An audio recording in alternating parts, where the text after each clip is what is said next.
Rosie stood nervously in front of a strange door in a strange hallway. There was nothing outwardly strange about them. It could have been any other apartment door in any other hallway, but the reason she was here was certainly strange. She had taken it up on a whim. A single offer, coming to her from someone she had spoken to online but had never met in person. After years visiting a strange community online, speaking to people without seeing them, even making art for it, she had been offered a chance to actually try living it.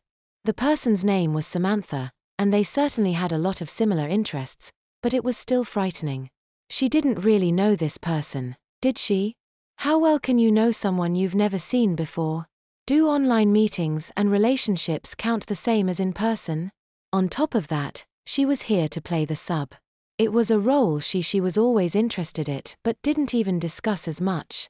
Almost every discussion she had and every drawing she made had her playing Dom.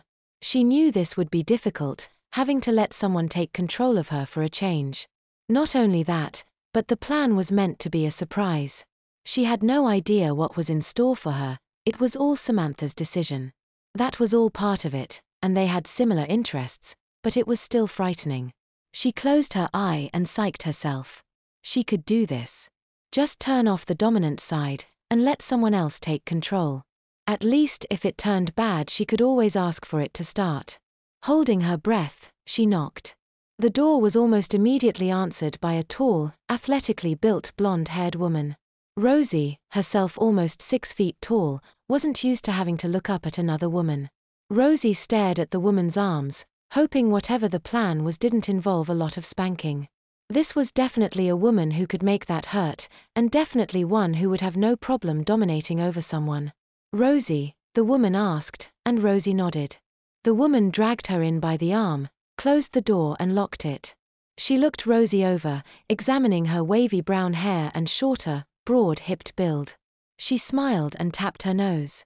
"Hehe, you're just as cute as I expected." She smacked Rosie on the butt, making her yelp. "Perfect for what I have planned." Rosie blushed over the treatment. It was sudden, she thought. She tried to back up a bit, then mentally checked herself. She was here to play sub, she told herself. This was the sort of treatment she could expect. Thanks. Are you Samantha?" "Yes, that's right, dear. Good girl." Samantha patted her head. "Ah, thanks. So what are we going to do? Are we going to just start, or talk a bit first?" Rosie was trying still play the role of submissive while making sure the boundaries were kept. "Oh, don't worry, you'll see soon enough." Samantha began dragging her further into the apartment. Rosie's instinct was to pull away, but she let herself be led.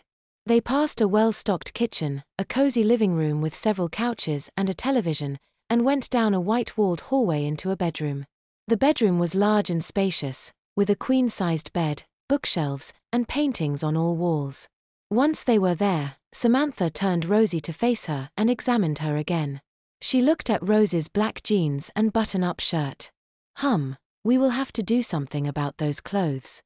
Far too mature, and the want-to-be rebellious look isn't good for you." Rosie gaped at her and couldn't respond. Instead, she was pushed onto the bed. "Now, wait here a moment, little one. I need to get some things ready."